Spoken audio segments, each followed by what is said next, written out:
Hello, everybody. Oh, Joey, I wasn't sure you were there. Welcome. I'm here. I'm here. My camera's off, but welcome. I'm here. How's it going? Surprise. He's here. All right, man. How you been? I'm good. Welcome, everybody. It's another Sunday night. We're talking some really cool comic books. We're gonna talk about all kinds of really fun things that are going live. We're going live tomorrow with our book.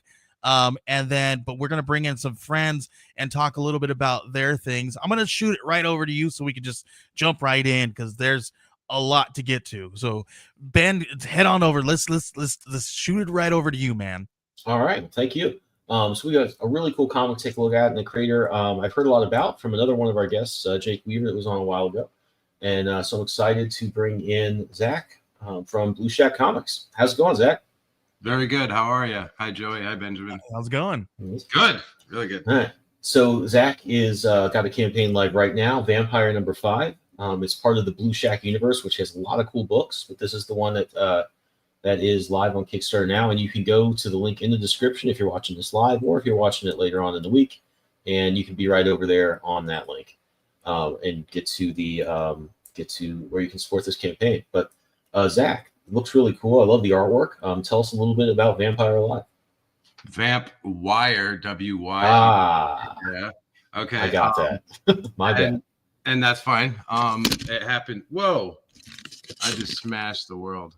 A Vamp Wire is, to sum it up as shortly as I can and then expound after, what if your phone made a copy of you and the copy was made of one of these AI robots we're seeing more and more every day walk around and dance and fiddle, mixed with if you had Siri, like how can I help you, and you ask it questions all day, infused into a body, so you have an artificial life form based on a human being. And it was created through the same mechanism as a vampire who bit Tyrus through the arm, putting the nanobots and the Siri and everything together in his bloodstream as he's ill and sick. But to cap it off, he goes on to his gig to play guitar in his punk rock band and gets electrocuted on stage. The electrocution turns the vampire blood, the AI, the nanobots, everything, boom, Vampire is born. And he's basically like a basic prompt you give to AI. What if the phone made a copy of you? So the first thing he does is start playing music he's downloaded, playing his song list, reading his own emails and memos he's sent around the world saying, I'm a rock star. I'm going to be famous someday. So we have the world's first living AI on its feet thinking it's a wannabe rock star. And that lasts only about a day before it wakes up and realizes, actually, I want to control the world. We have a good day of music and fun, though, first, at least. It's probably the best we can hope for with AI, I think, in the long term. Yeah. Cool. So that's the gist. And it's about his growing into what he grows into, which, as we're seeing with the technology, it's inevitable what they're going to get to, what level it's going to keep pushing. And this is just a what if story about, in essence, it's a Frankenstein story in many ways, a conglomeration, a golem, an artificial. The Frankenstein, in my opinion, is the first AI. Because it's not a brain, it's not anyone's brain, it's a new thing. So it's artificial because he put it together. So I'm like, Frankenstein and Vampire are very much similar to that. And just like Frankenstein, the town chases you, the mob runs you out of town, you misunderstood Frankenstein. Then he gets mad and comes back and destroys his creator. You know? So very cool. So this is also what I thought was really cool is like you're kind of building out a pretty cool universe that this is a part of.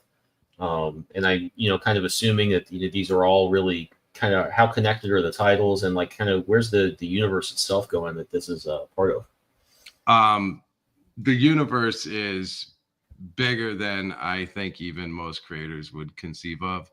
I grew up on SimCity, Civilization, video games, this and that. And then I went and joined Defiant Comics, where I wanted my life to be in comic books. By the time I was 18, I probably had 20,000 comics, read them all, studied them all.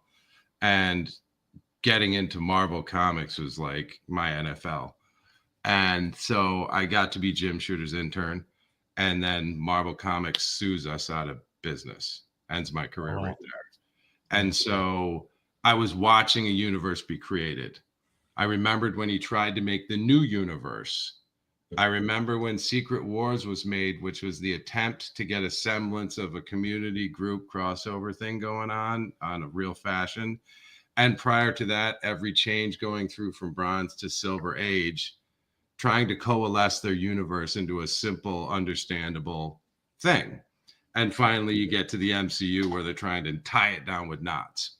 When you start from the beginning perfectly, which even they didn't think about back then, they were just making characters. If you make it so that it's all perfect, it can go on exponentially forever, and it'll almost automatically be defined by other elements in it. So Vampire is the creation of a new universe because you have to have something that ties it all together to do that. The pyramid point starts at the bottom, which seems contrary, but that's how I see it. And his creation on stage, when he blows up, the guitar is affected, he's affected, and in essence, the guitar is a quantum experience, and the guitar becomes a quantum weapon of mass destruction. No one knows it because no one continues to play it. It just kind of sits in the shadows. But that guitar alone can start shaking the universe and opening up different realms in one place. Quantum problems. He himself is the first supernatural being of sorts, the new age supernatural being. This world didn't have Superman, it didn't have Spider-Man, it didn't have Batman. It just had regular stuff. And so now you have something different. And because he appears, other things have to immediately catch up to it. So his nemesis, which is the phone company, I call the Phone Corps with an F, they think they own him because he was one of their devices on his wrist. Like, hey, Tyrus, get to work today. He's like, yeah, I'm working on it, 2-Bit. The phone's name was 2-Bit. And so after he became Vampire, 2-Bit is inside of him. So they want it back. So they eventually lure him back into the factory to take 2-Bit out, and they do, which is the same as taking his conscience out, his guidance. So then they took AI without its coaches away, and he goes berserk. But his creation makes the Phone Corps start making AI bots. His creation makes one of his bandmates mutate into, I wouldn't say schizophrenic, it's an unfair term, but someone who thinks he's from 8 different planets. Divergent to the 8th degree, because he opened the Octave of Worlds with the guitar. So that's another hero that's created. And as it goes, there's a chain reaction to where every person you meet will time into that, or be before or after. So the other titles are all tied in. Encore is the schizophrenic run. Ronan is the female submarine captain, like Sinbad and Captain Nemo, and she will be transporting everyone from New Chip, the central point of the pyramid, which is growing bigger. She will be able to take them over the ocean to other continents. When it's time to expand to that level, I've got 6 continents all ready to go. And so when you're talking about playing a Sim City game and your square is this big, and that is your whole life building that little tiny bit if you wanted, I've got room for 1 million of those. Exponential. I've got as much room as we have on our planet Earth. I started in one city with one character, and we'll radiate from there. And he's the direct radiant. He is the schism. He's the catalyst. He's the Big Bang that blows the universe out. So if you read his story, you'll start to have a lead into the other character's story. Like Ronan, she's off the coast of New Chip City and doesn't like going into the city because she hates the Phone Corps because some of her people were pushed right into the river when they paved the city. She's basically Celtican, which is my Irish, and the Celtica Islands were sunk. And she's, in essence, the last survivor that she can find. And she's floating in a self-sufficient submarine searching for clues because the entire people, continent, civilization went underwater like Atlantis. So, So yes, they are all tied together in a pretty spectacular way, but I haven't even unfolded Vampire to the degree of issue 5 is when he affects all of New Chip. He goes back at the phone core, and the larger world starts to become aware of his presence. So it's just starting to get good. And as I said, I rarely talk about all of it to this degree, because even though we could use a hell of a lot more readers, I do not like to give the ideas or the plans away before I get them done. I like having them published in my hand, because what we got going on is the real deal. And you mentioned artwork on all of these. The lead art master, overlord, whoever I have to defer to for information or talk with, Mark McKenna. People know his name. People have heard of him. But I figured out a statistic the other day. He's inked more pages than days I've been alive. And I'm 52. That's a lot. Wow. 20,000. Wow. Okay. And I'm like, okay. And Mark believes in us, myself, this project entirely. He's inked 160 of our pages. He supports all of the artists that we bring on and whatever. He's like, he's good, and if he's like, he's not good, I'm like, Mark kind of said something, you know what I mean? Like, he is my authority. And so as far as the artwork goes, I always double check with him before, anything goes on. And he's always got our back and making sure we look proper and respectable, because I know the production part. I know how to make things come out, how to get printed, how to put pencilers, ink. I can handle everything and all that stuff. And need be, I can step in some places maybe, but I'm not an artist, so I don't try. I don't intervene that much, So yeah, the art is backed by a proper team, and it grows every day with new. That right there is Chris Madd, who's fantastic. Brian Shearer has done all the interiors on that project. Mike Mez Phillips, Matt Webb, who colored Aliens, Next Men, David Lapham, who did Stray Bullets. Wow. Alan Weiss, who did the Kiss book. He created Nightshade, the Captain America villain. Who's the other one? Calypso from Craven. He created Calypso. The people who get on board with us, I don't even want to say, do you realize we got legends here, Hall of Famers here? Some of the greatest artists ever are people who've been around for 5 decades, and they're all thumbs up for what we do. So as far as the art goes, I defer to them that we're doing pretty good. And at this moment, everything we're doing is, I'd call promotion or pre-production. Even though we're making books and putting them out, I haven't even begun to get the company to the place where we're beginning. I've watched Tekno and Defiant fold within 3 years. I was at both, and I've lasted longer than 3 years. And if I get 10 more issues out, I did more issues than both of them. Oh, wow. I thought Tekno did more than that. It's weird. I watched these old, I used to watch Sci-Fi Buzz. It was on the Sci-Fi channel.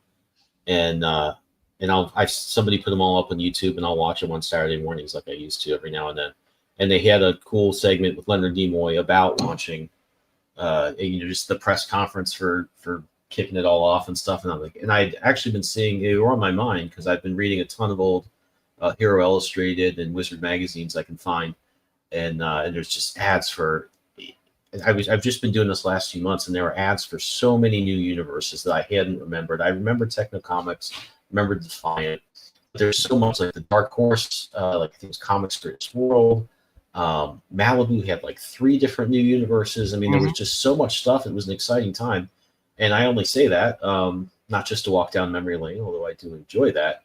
Is I think we're in kind of a similar spot in a very different way now, where you have all these people on Kickstarter doing stuff. It's really exciting, but there is a sameness to some of the things I think people are noticing, and I've heard people talk about.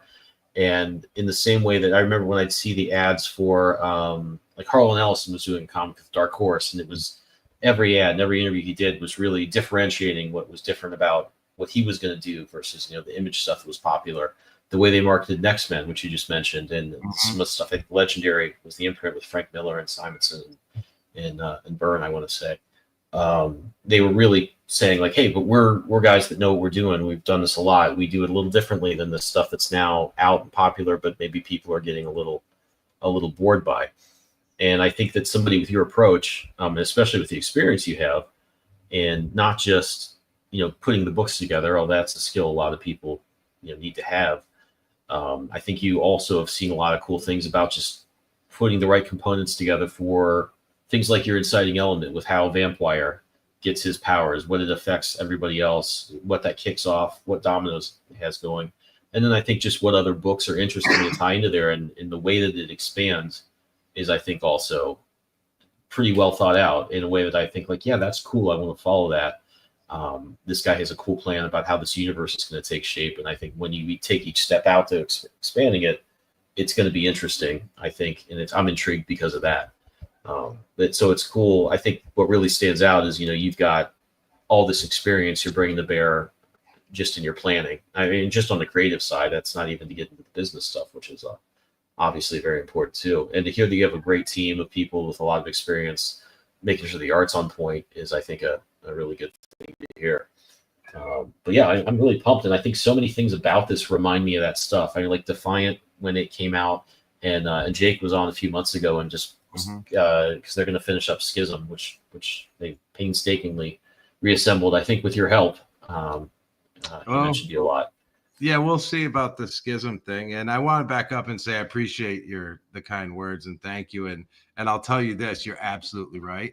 And what you're picking up on there is what the old timers and Hall of Famers and Jim Shooters and Mark McKenna's and Alan Weiss's pick up.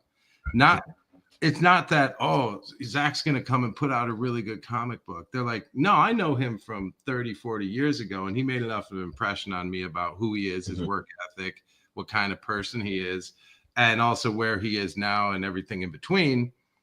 I'm going to do this. That's the thing. And if I can get to the meager amount, and I'll spill this for everyone, of 10,000 a book, which that's what it costs to pay real artists. If you want to pay 120, 25 a page times 24 times 3, guess what? You're up to $8,000. Mm-hmm. You know what I mean? That's how it is. And I've made sure it costs nothing more than the bare minimum, paying everyone fairly up front.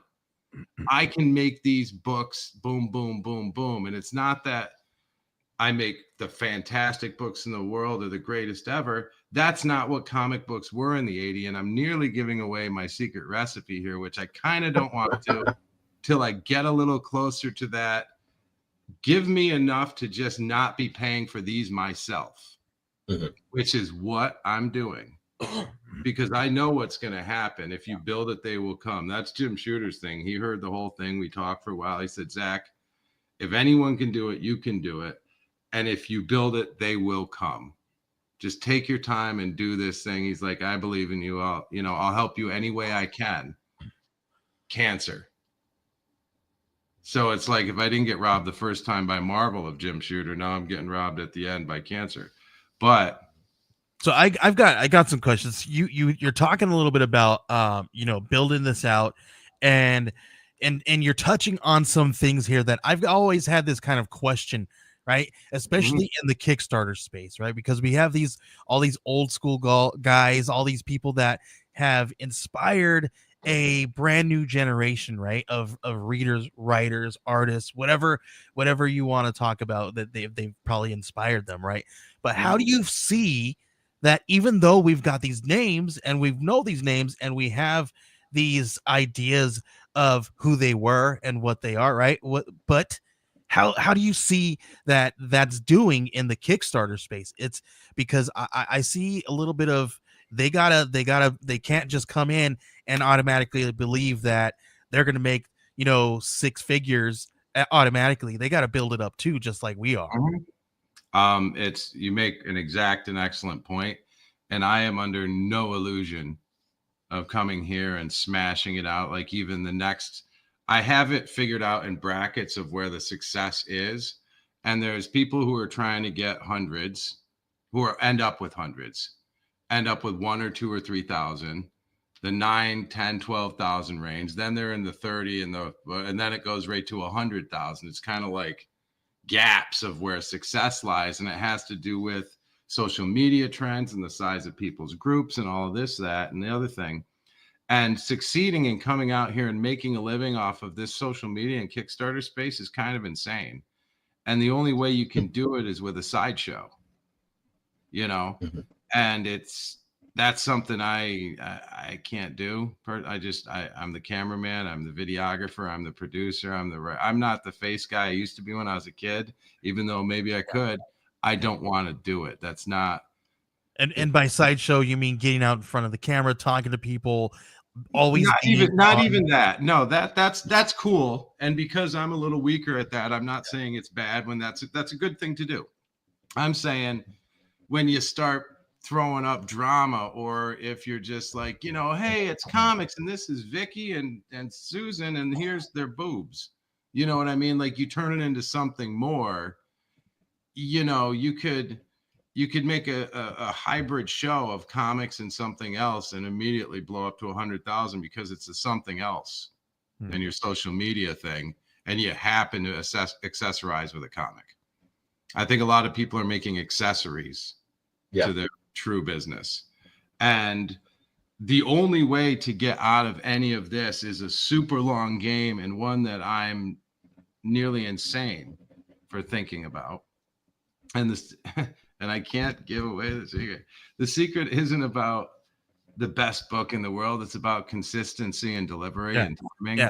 And I think I have to agree with that. But your point before that, I think I might have to disagree a little bit, right? Because I feel like if people, I mean, if you kind of know the space a little bit, right? I don't see them creating this accessory, right? Yeah, there are some of those people who are, out for the quick buck and, booby books, and who, I'm not knocking them, right? Because there's some really great stuff out there. Like people like Pat Shand, and he's kind of created this whole world. And if you read their books, it's actually substance rather than just objects, right?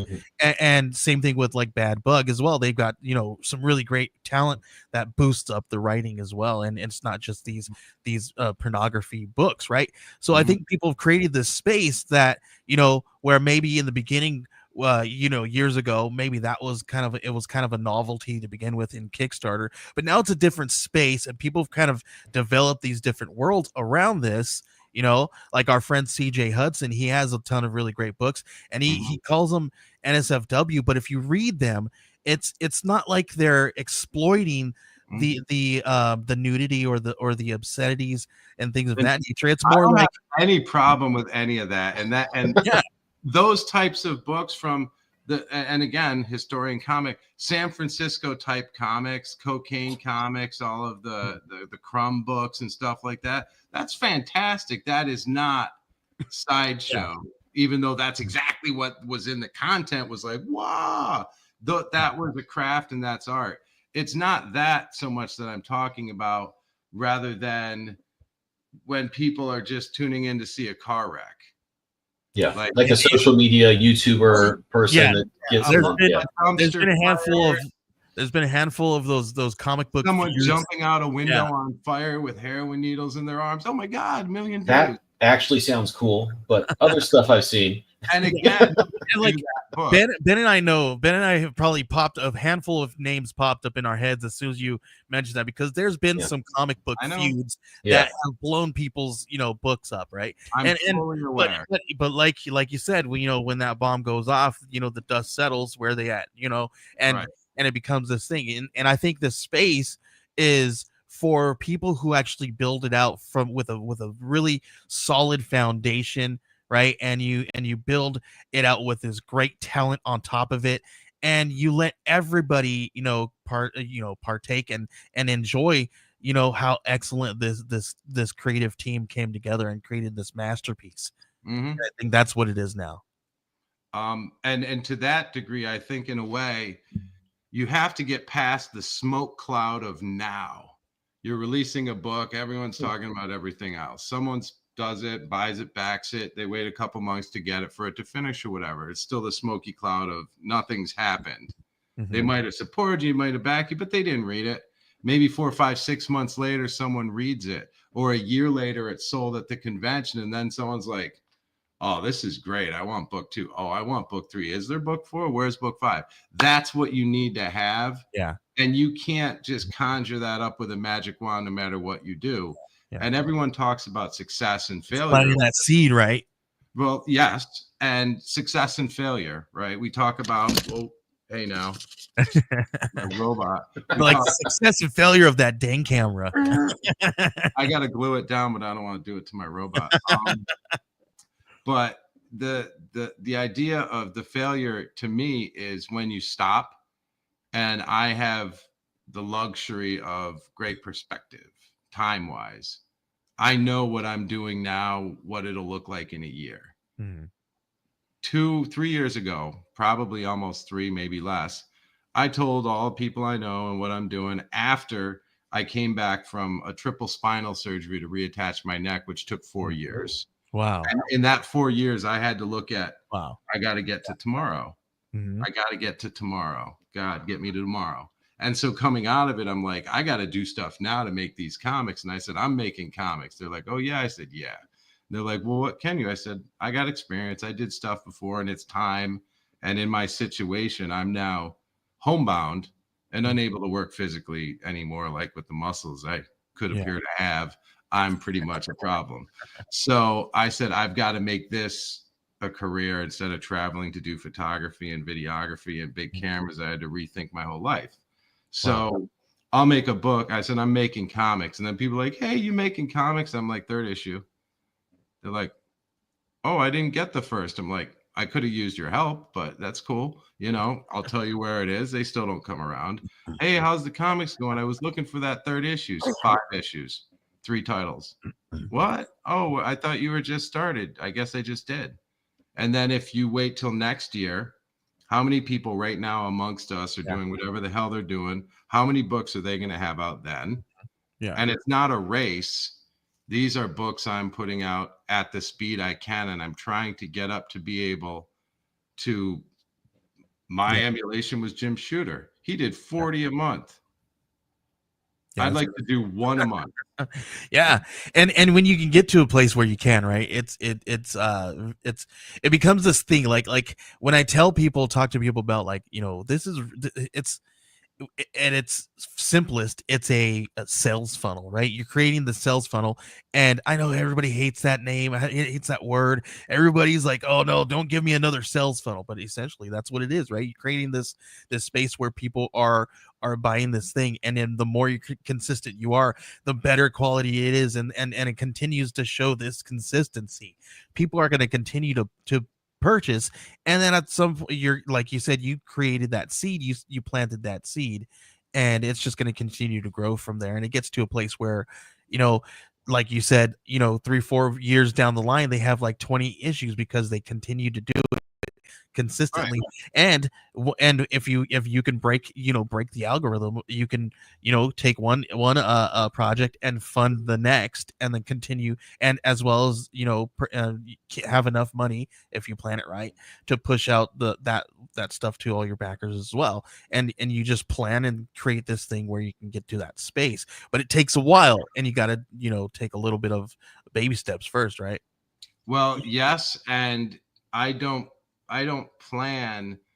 My plan is I'm going into stores, bags of 3 of these. There's ones for girls, there's ones for boys, there's ones for a little bit older, there's a techno thing. They're going to keep continuing and getting into chain stores. And otherwise, and the first step for all of this and everything is trust, and then loyalty equals the respect a reader needs to do something. They need to trust their brand, and then the brand needs to be loyal to them and stay to what they trusted. I trusted you for being this, and then you put out a book that's totally not that, and they're like, I bought into it, and I thought this soda isn't that soda. It's totally different. These aren't the same. I'm sorry, I'm leaving. And to be able to do that in this day and age, I hear everyone going, oh, they did a campaign and they made so much money when I hear the words, You see mine, $800. Oh, we got $78,000 and it's been 2.5 years. And I'm like, just rip my heart out and stomp it, please. Because, oh, well, they need proof that someone's going to put a book out. How about the first one in that top left corner on the screen, that blue one? Mm-hmm. That is an actual Sea Monkeys. That's a cover commissioned by Sea Monkeys. They came out of retirement after 38 years for my company because they also believed in me, just like Jim Shooter and all of these people. And that's a real Sea Monkeys thing. And inside of it, I don't know if I got one somewhere, is the original Sea Monkey, the first and only Sea Monkeys ad you're ever going to see again. We have 3 Sea Monkeys ads that are legit in our first 3 books. Oh, cool. And I'm like, they did 10 million ads in every comic book in the world, and everyone in the world associates them with comics. Mm-hmm. And I said, give me one more just for the hoot of it. I went for the little plastic army men as well. Cardboard boats and all that shit. But one issue, we put it out, we made it, we delivered it. Okay. Does that proof to anyone? 20, 30 people? No, the convention people, they go and they're like, hey, is this you two out? I see people there on the cycle. They're liking the books because I see them, I talk to them, they read it, they come back. On the Kickstarter, it's the same people still supporting me as I go along to the 7th one. It doesn't grow by much. And that's fine because I understand now that this network, even if you have 2, 3, 4, 5, 6,000 people, there's not as many readers here as it seems. I'll say that truthfully. A lot of people are saying, oh, I backed this, I backed that, but I haven't gotten it for 2 years. So what else have you backed? Well, nothing since that one. I'm still talking about that. Well, what about this? Or what kind of books would you like? Oh, I'd love this kind. Well, I know a guy. I know 2 guys. I know one over here, this gal over here. There's all these kinds. Didn't back them? No. It's all the same kind of idea that the answer is lying here somewhere in Kickstarting, and it's just calmed down so much you can't really come out and get that ahead without putting in years of an audience and trust and loyalty. And so I'm like, I'm in year 3. I don't expect anything to happen. I know we're going to get to 3,000. I know it because right out the gate, 800 shows up from the people who know. I have so many people a lot of them are famous, who love me. They love Zack. And so at the end of it, a few minutes later, they're like, hey, man, I saw your thing. And I'm like, hey, you want to bet? They're like, I got you. Like, I could keep funding this for another couple years as is. I would like to find honest fans and consumers to step into it on their own accord. Mm-hmm. Give me a shot, and I won't let them down. And then they're going to find out I love them. They love me. I love you. Let's all hug. I want to keep doing this forever. I'm not even trying to make a penny. And when I say if this thing got to 10,000, I would cry tears because I'd be like, I did it. This goes on forever. Not one more cent out of my pocket. I take the 10, I get it back, I put it in the next. I take the 10, I get it back, I put it in the next. Nonstop, because I already paid for it. If I get the money back, it means I'm refunded and I have enough to try again. So I'm just going to keep going. And it's not like I've sunk in $400 or $500 or $1,000 or $10,000. A lot more than that. And that's what it takes to build a real company. Like, as far as I knew, most people invested a whole shitload of time and energy, and they open a store, they go into debt for 2 years trying to garner the business in, and then hopefully they make it. That's how I remember every business being ever. And now people are like, I got this great idea, pay for it. I'm like, how's that work? Yeah. It sounds like we're going to start moving into some conversation about the business side of things. So before we do that, we're going to take a quick break. We're going to play some videos and some things from some sponsors of ours. And then when we get back, we're going to talk a little bit. We're going to open that one up and talk more business, because I feel like, we got a old school veteran here from that knew the business then, and is now doing this stuff. I need to know some of the differences, and I need to know, like, what the heck, how do you feel about it now? that now that you're coming back and getting these things out there. So let's go ahead and Ben, let's go ahead and put some of those sponsors on the screen. Click that mouse and warp into All Ages of Geek's website, your ultimate portal to everything geek culture. Here you'll find articles that speak your language, from the latest anime buzz to the coolest tech trends. Our mission? To celebrate geekdom in all its glory. Whether you're a gamer, a comic enthusiast, a 90s kid, or an anime aficionado, we've got something for you. Dive deep into them with All Ages of Geek.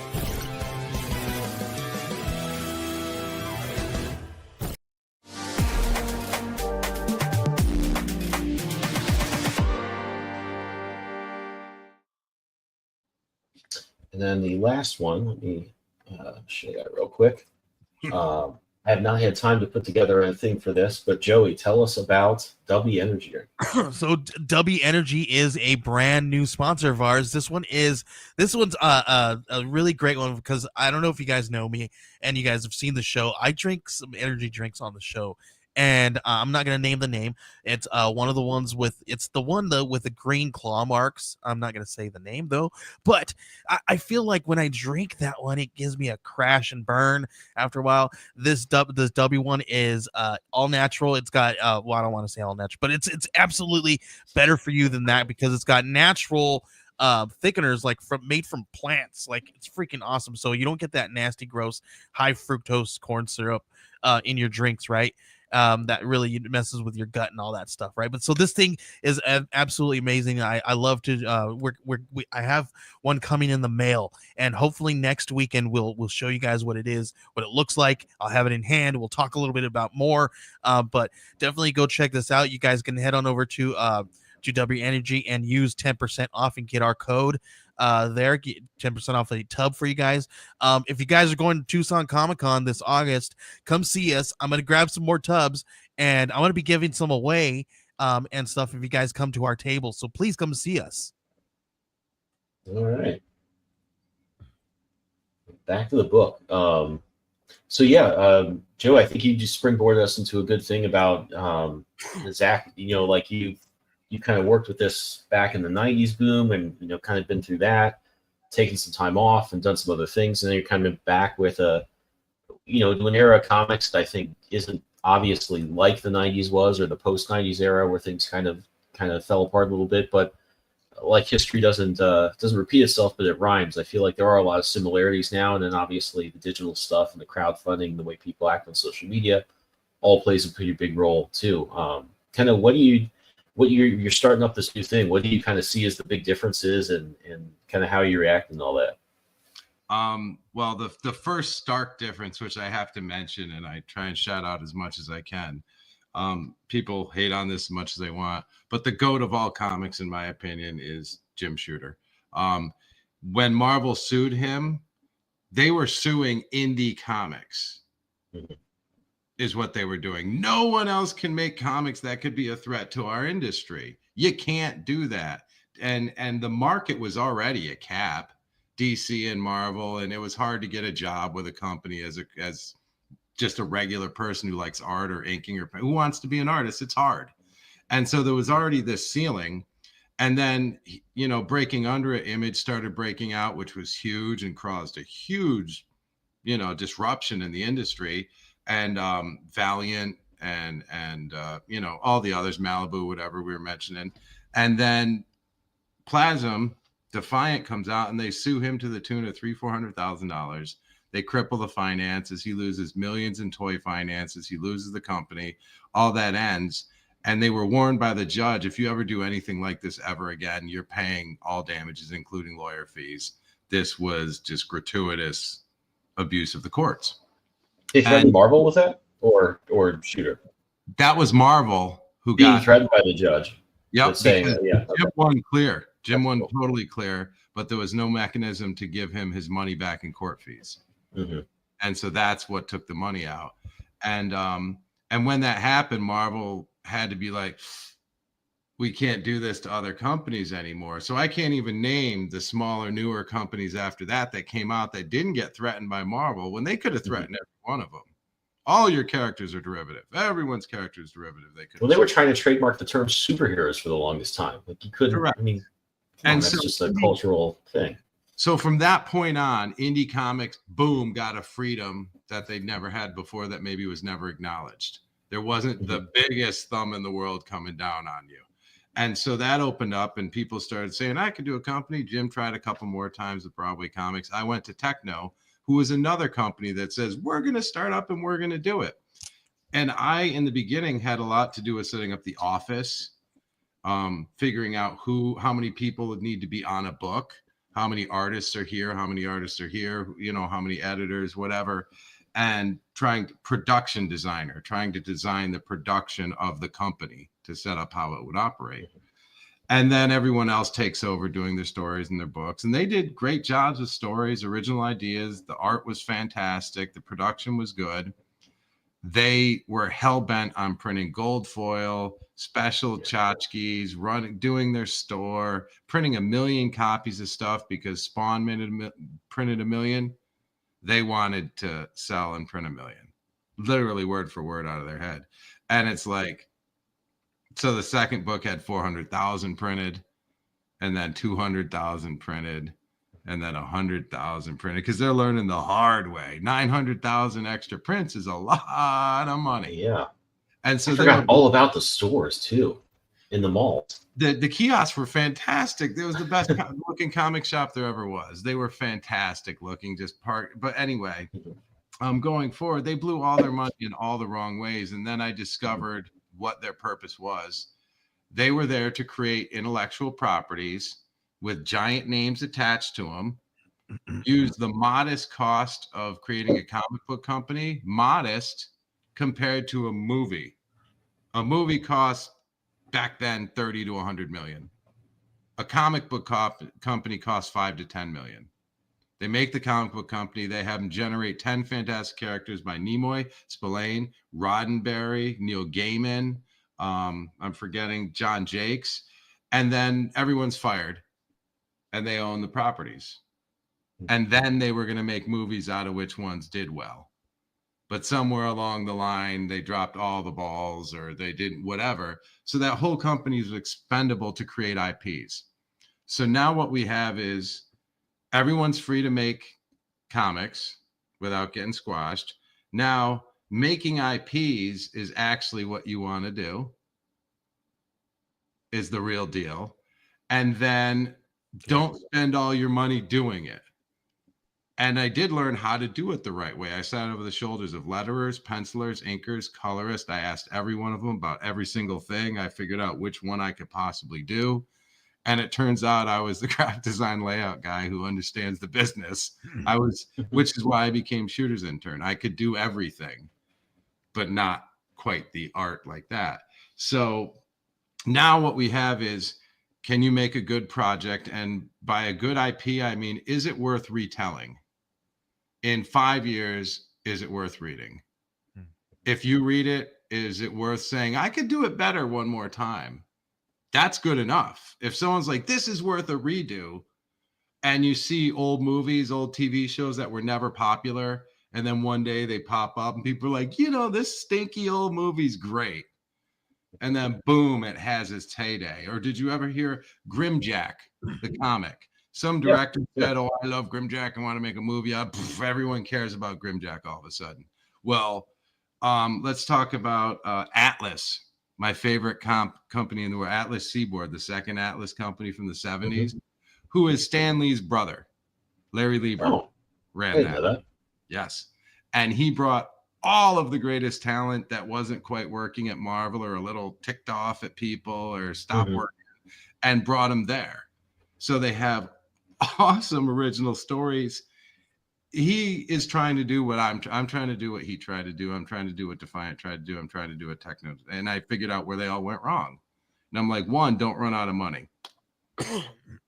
Yeah. 2, who cares? I'm still here. Like, that's the answer. Don't run out of money. And so I figured out how to put it into a place where I can feasibly pull it off. And I have enough confidence in the future of things. And for one example of foresight, I did MMA photography and I work with mixed martial arts teams. And everyone's heard of the fighter John Jones, who just retired yesterday. that guy, I printed his rookie card, his real rookie card. I printed the first magazine with interviews he was ever in. I spent $4,000 on it in 2009. Never thought about it again for 15 years till all of a sudden I'm like, wow, he's kind of like Muhammad Ali now or some crap. Those books finance more than I can even tell you. Wow. And 20 years ago, I thought I lost $4,000 on a wasted effort. And now I've made more than my money back. You know, every day I'm like, oh, so it's like right now I will take the expense of Vampire and I will shoulder it because I believe in myself. Yeah. And I wouldn't ask for anyone's penny when I won't give mine. And I think you touched on something there too, right? It's about creating IP, creating this the story that is worth being reread, told over and over again, and not getting old or stale, right? We always love those stories we go back to, and we're like, oh, this is the one that just doesn't ever get stale. We create those, right? And I think we are all chasing that. And I think the best way possible for all of us to be able to do that is through something like Kickstarter, because it gives you this opportunity to fund it as well as distribute it and get it out to people, get it into their hands immediately. And then you could, if you time it right, you make some money. You probably have to put some money into it first, right? Like you're doing. A lot of people are paying for it ahead of time and then using it to just distribute and then put money back into the next one and then do it again. So it's becomes this thing where you're creating a way to do it and continuing to do it to where you're building, you got this IP up front, you got another one working in behind scenes, and you have this plan of getting it out there and making sure that cash flow is always coming in so that they can go out there. And it's a rough thing, right? Not all of us, and it takes time. It's not going to be something that just happens overnight. You just don't go out there and just do it, right? So you got to start low sometimes.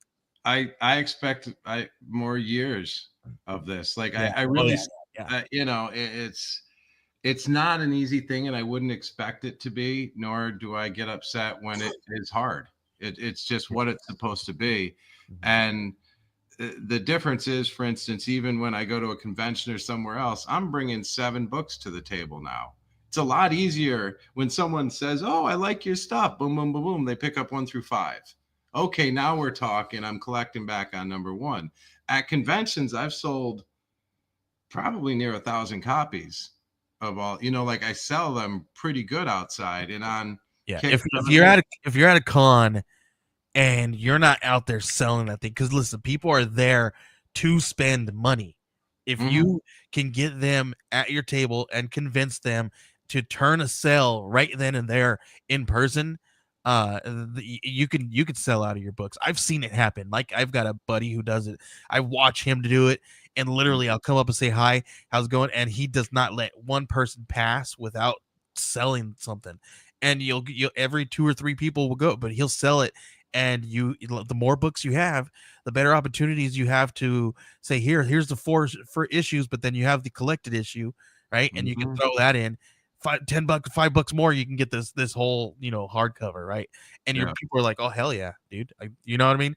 Especially, and then if you have something like a really great forward from like my buddy's got a forward from Stan Lee, right? So that even sells people. You're like, yeah, I'm gonna get that thing $10 more.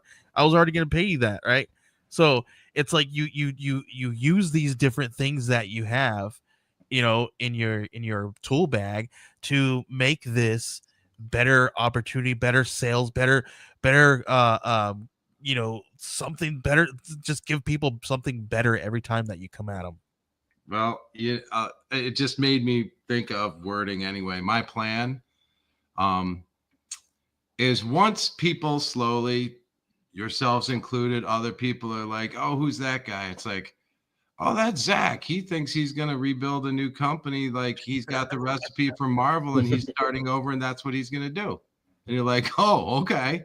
And then you're like, I don't know. He might. Yeah.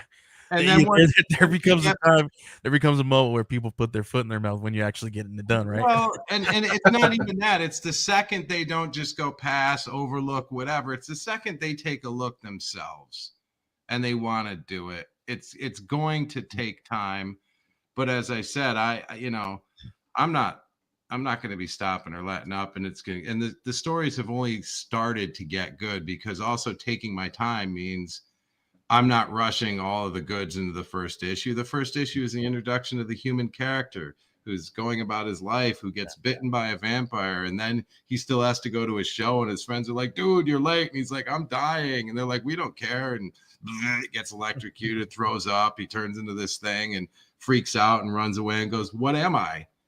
That's issue 1. It's not a movie, but each issue is 15 minutes of a movie. And when I'm done, you bet I'm going to animation. I did work in video for many, many years, and photography, and all of the people I know were in video and photography for real movies, for real TV studios, for real comic book companies. I'm not unequipped either. And I would prefer to sneak up on everyone. I would prefer the only people who are with me when I get there are the ones who took a chance to believe in me, and then found out not only was it believable or I'm loyal, I'm actually your friend. I'll back your play. I'm actually one of the good guys. And in real life, you want me standing next to you as well. Like, there you go.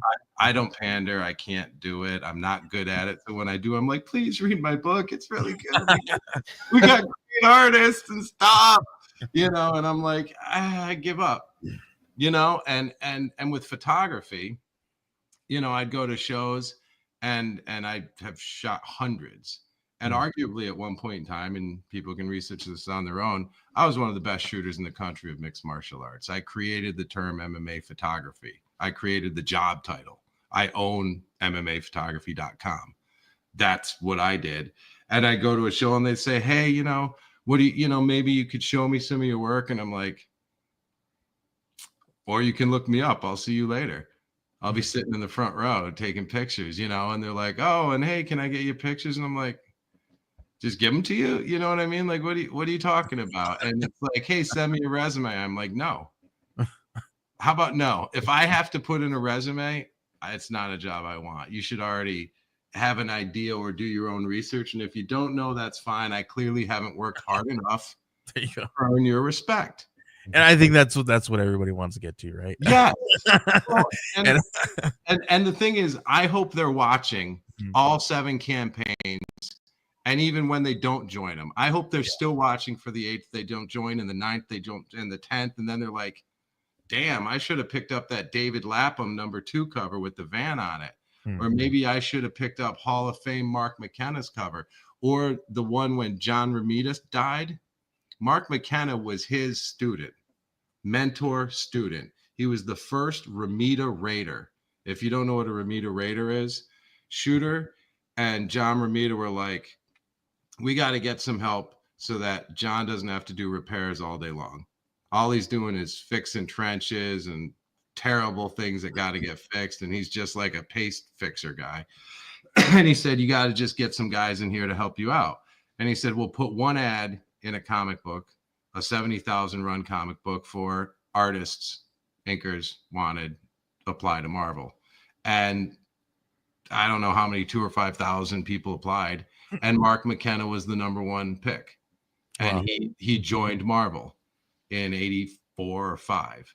And he was John Romita's, Mark lived out of his hometown. So he was also taken under his wing. In many ways, he said he was a father figure to him. So when he passed away, that cover, which is the 6th or 7th one in a line where he's tying the guy down, that right there, if you know Spider-Man #61 with Medusa and her hair. Oh, okay. Yeah. Yeah. That's Mark McKenna, who doesn't draw all that much, drawing an homage to his mentor, John Romita, when he passed away.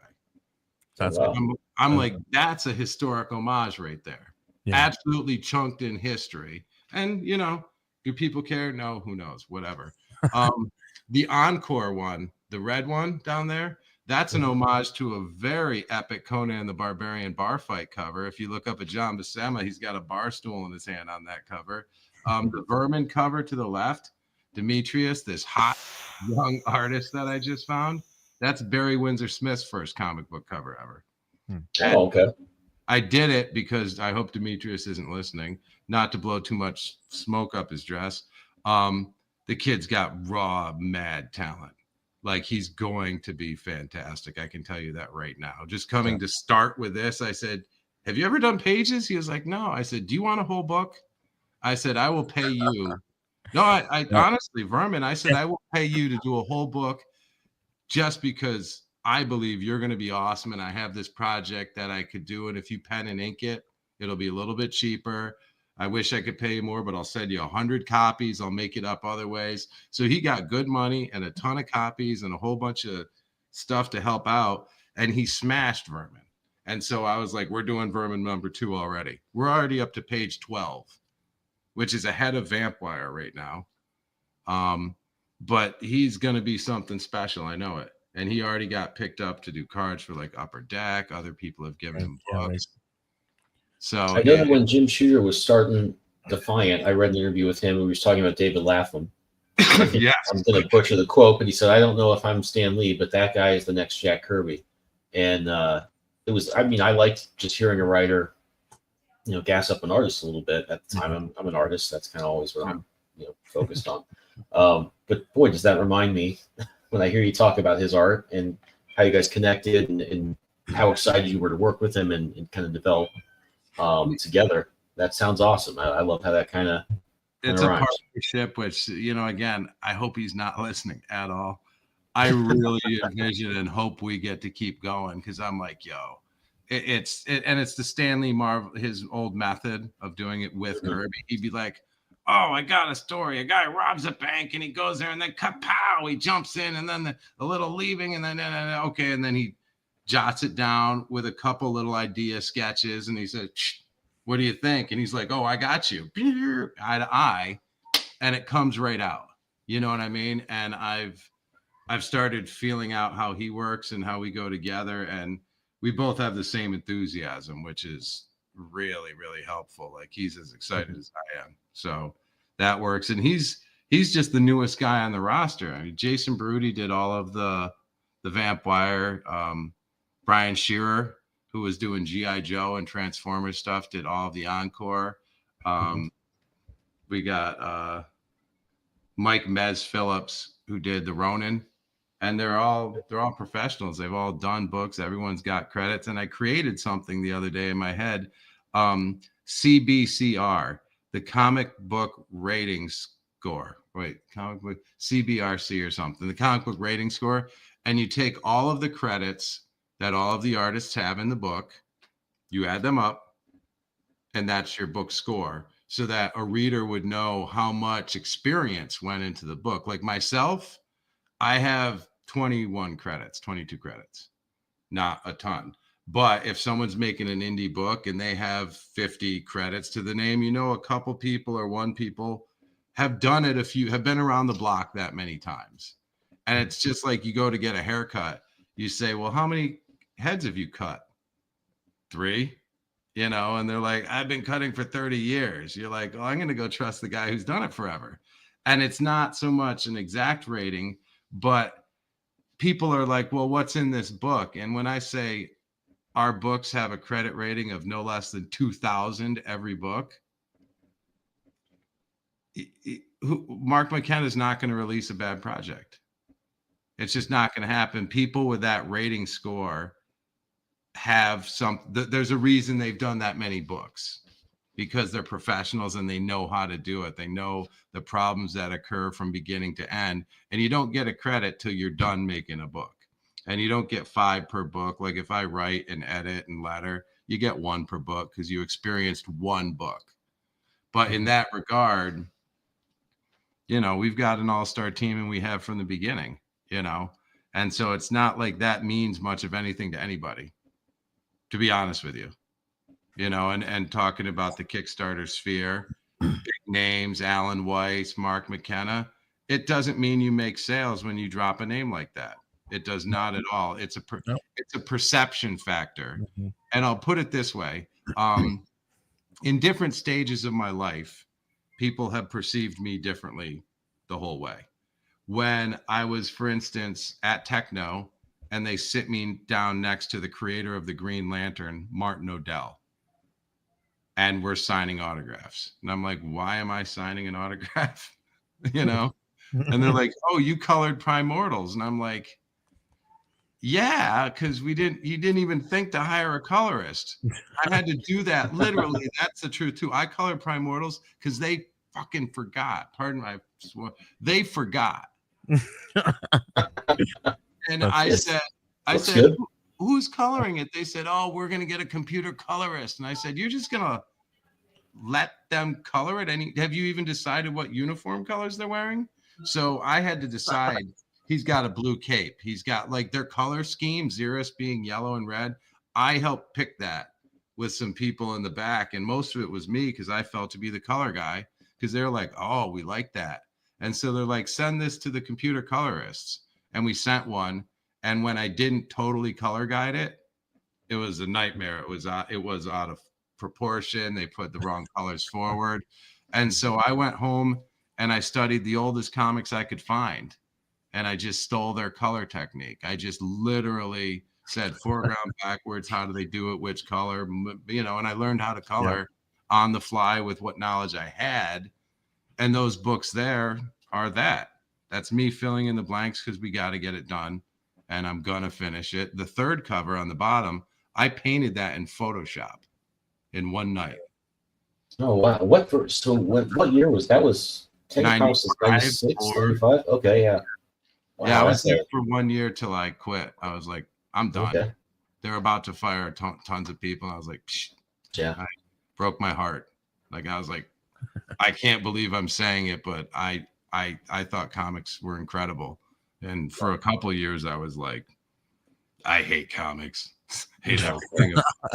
It broke, like comics broke me. This is when I was a professional. Well, I think it's time for us to talk a little bit about some comics that we love. We're a little over time, but we'll get that out of the way here a sec. Go ahead on. Ben, I know you got your little video you love to play. Oh yeah. Oh, my bad. Yeah, I'm just trying to get my windows ready.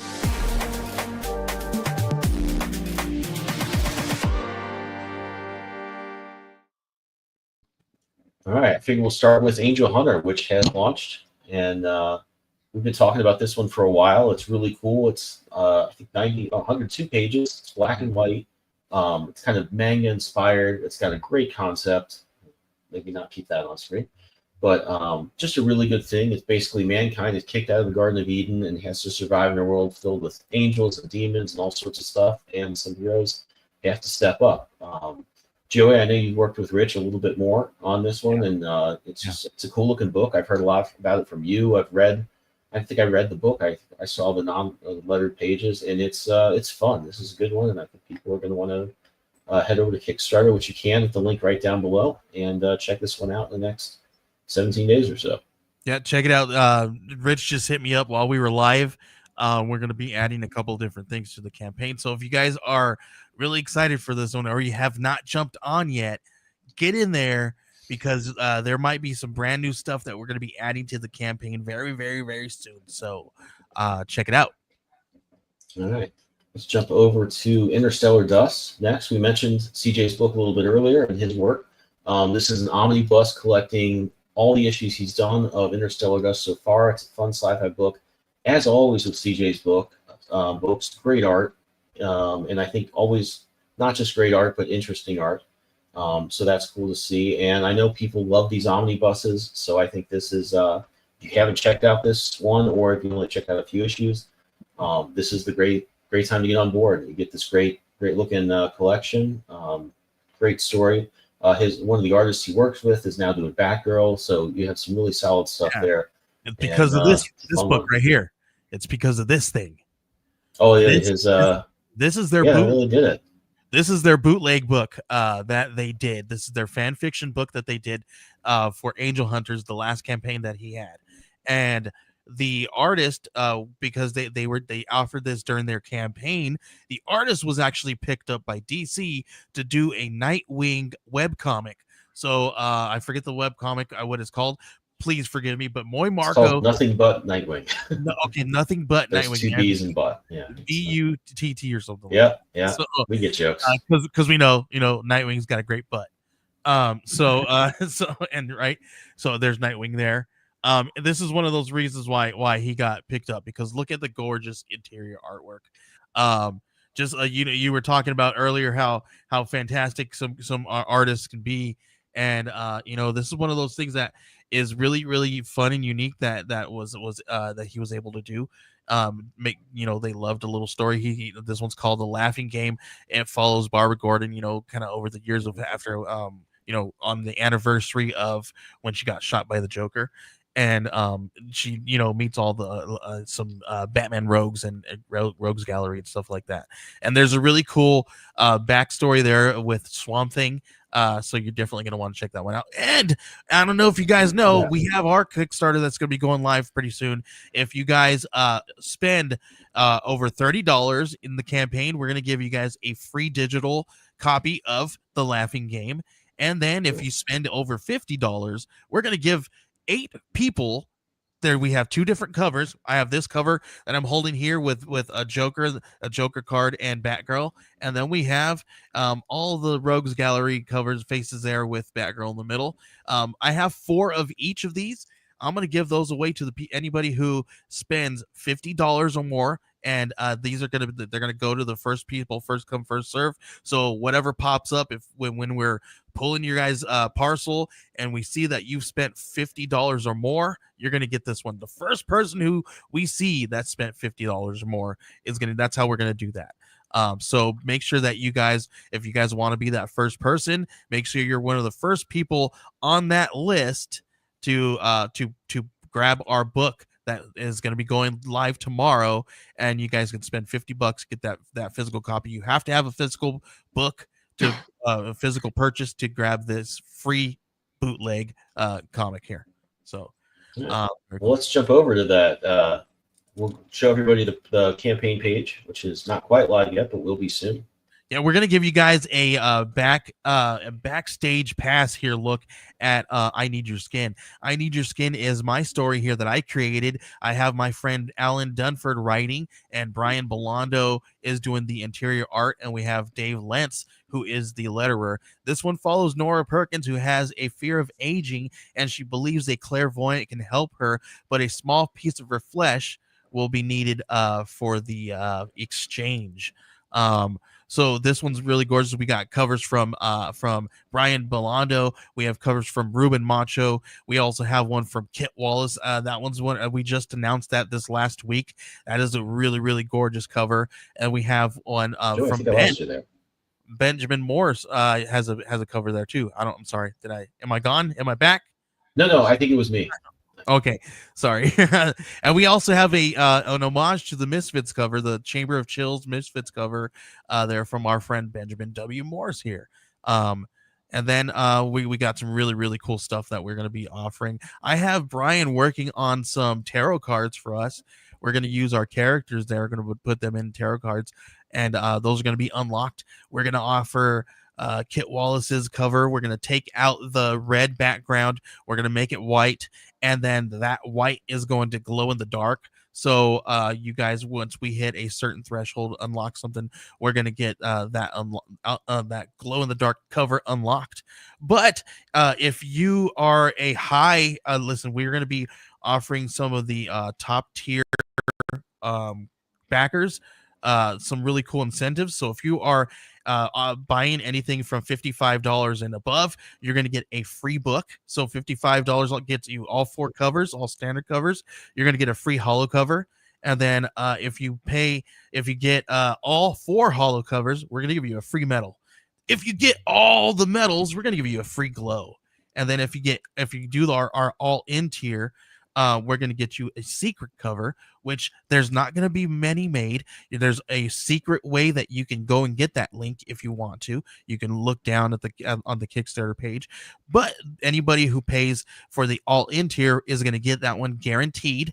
Right, and that one's going to be it's going to be the Kit Wallace cover, but it's going to be this really gorgeous textured raised ink there on a metal cover. So definitely going to want to grab that one. That's a secret cover. There's only one way that you can get that, or 2 ways. One way is to follow that link on the page or be the all-in issue purchaser.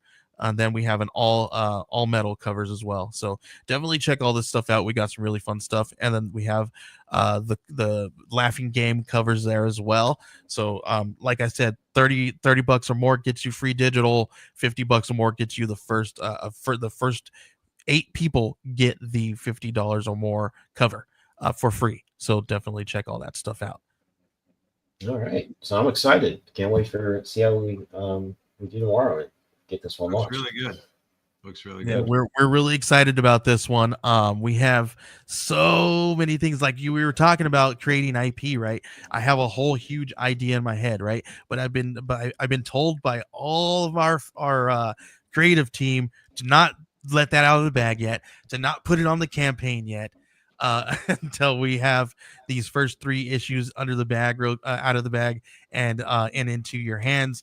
Because we have a really great story. We just don't want to scare you off on what we're going to be doing with it. So this thing is awesome. Where we're going to I'm going to tell you, Alan is never excited about something that I tell him or give any ideas, but he's actually really excited about this one, guys. So if that's telling you a lot. If you know Alan, that's telling you a lot. Well, it looks great, and it says "Project We Love" right there on that. Appreciate that. Yeah. Wow. Yeah, we got. I've never gotten that. I'm jealous. We've had Project You Love for at least a month or 2 now, because we had it even before we launched, guys, because this one is gorgeous. They loved this one. I got my secrets too. I have some secrets too. We were talking a little bit about that comic book rating score, right? I think I want to implement a Kickstarter building rating score, because we've been around the block a few times. We got about over 30 under our belt of successful campaigns that we've built for ourselves and for clients as well. So we've got some tricks of the trade that we've got going. It's nothing. I'll tell you afterwards. Your page is phenomenal, and it's like all of what you've done and the tiers and the breakdown and how you've done it. Appreciate that part I'm still slogging through learning, because again, that's not my forte. And I'm working on 3 books right now, and they'll be out in the next few months from beginning to end. And then so much more stuff. I'm like, but I gotta do this. So I get onto it and I do my best, and then I'm like this guy puts me to shame. You know what I mean? Like, it's a compliment. You do very, very well. We appreciate that. And if you can't see your own shortcomings, you're never gonna improve. And that's the one thing I say about me and my whole campaign. I'm like, this isn't bad for not doing very well at promotion.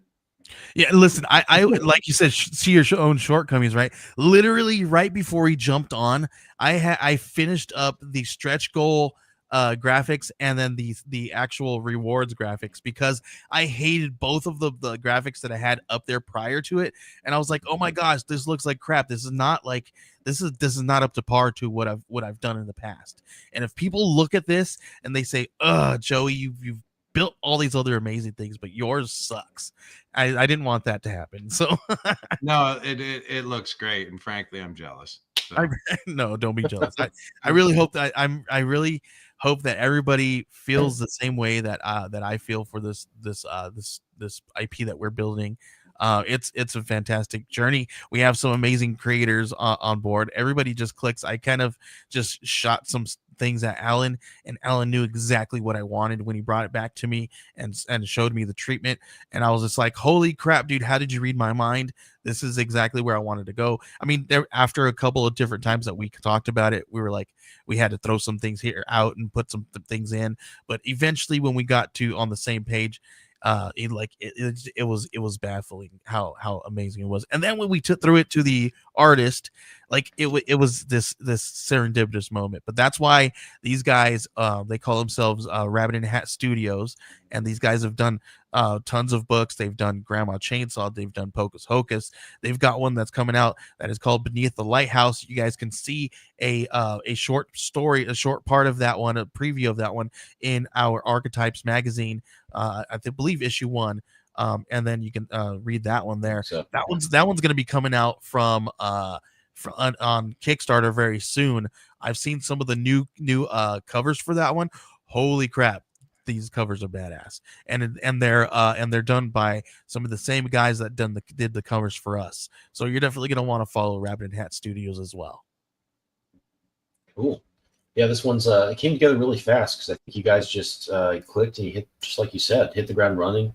And I know you want to build this up and make sure the first few books are good, and before you really, unload all the surprises. But I know a little bit about where this is going, and I think it's pretty cool. And it's not really like my genre. I'm not a horror guy, but which is fine. I like this. I like this idea. I like that there's just some very exciting story hooks. I'm like, yeah, dude, it's not usually my thing, but I'm into this. So I'm excited. Appreciate that. See you guys launch tomorrow.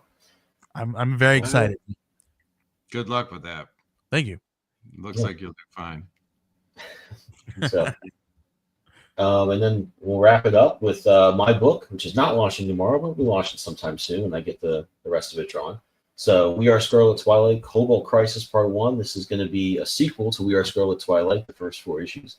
And it's going to be an 8-part series that's kind of based on Crisis on Infinite Earths and Secret Wars, which Jim Shooter put together. I kind of wanted to do one of those big 2 crossover style books with all the stuff you're used to seeing there, the deaths, the status quo changes, the surprises, but kind of universes colliding, but also done in the style of a Golden Age comic from the 1940s, or just a little bit of a modernized version of that. I kind of had the idea for doing the type of story I'm going to do with the type of events and character beats, but I didn't know that I wanted to do it until I thought, really taking some of the tropes you see in like Crisis, but bringing the Golden Age stuff into it is something I haven't seen before, and I thought would be really fun to do, and I think really fun to read. So this one's got 2 covers. This is the main cover. This is my retro cover, which probably my favorite part of every campaign is putting together my Dick Sprang, Jerry Robinson inspired old school covers and getting the design looking reminiscent of the era. They're very good replicas of old school cover. I'm looking at them. I was like, oh, damn, there they are. Yeah. Thanks. Awesome. Yeah, fun stuff to do. And so I just, I'm a big Crisis fan. I like Secret Wars, and I love Golden Age comics. And I thought there's something there that I've never seen together before that I think is going to be really fun to look at through that lens. So I thought, I wasn't sure I was going to go back to We Are Scarlet Twilight. I really liked how it ended initially, but once I kind of got that in my head as a direction, I thought, hey, this is going to be cool. This is enough of a reason to spend, however long it's going to take me to draw all the issues of it is worth doing. So I think we'll be launching in a little bit when I get the whole book at least drawn to share with people when they back, if they want to see it the same day. So at least have something there. But should be putting this one together in the next couple of months and launching after that. But I think that will about do it for us. Just want to jump back over to Vampire and remind people to head over there and check that one out. You've got 47 days to go to back this one, so a little bit of time, but no reason to wait. I think especially because you've got Zack, so much stuff that's kind of taking shape here. There's a lot of interesting books, so much cool story coming out of this that I think people are going to want to get on board now. I will say one thing here. I am going to possibly go live here sometime next week, and this week here. Maybe if I can convince Ben to jump on, and we'll do a live stream or something. But I'm gonna give away my copies of The Laughing Game. These are my 2 copies. I told CJ that I was gonna keep these. I was like, well, I'm keeping 2 for myself. But I think I'm gonna give them away to you guys. So keep an eye on our social media. Keep an eye on our all everything that we do at Geek Collective, or my handle is Joey Galvez 1984, and I'm gonna figure out a way how to give these out and pass these off to you guys and see how that goes. Sounds good. Well, I guess that'll about do it for this week. Zack, thank you for coming on and sharing all these great stories with us, all the art and the ideas for this universe. So cool. I've had a blast talking about it. I hope everybody watching has had a blast listening to us. Thank you again. It was awesome to have you on. Thank you. Thank you very much, guys. All right. I guess that'll do it. And we will see everybody next Sunday. Click that mouse and warp into all ages.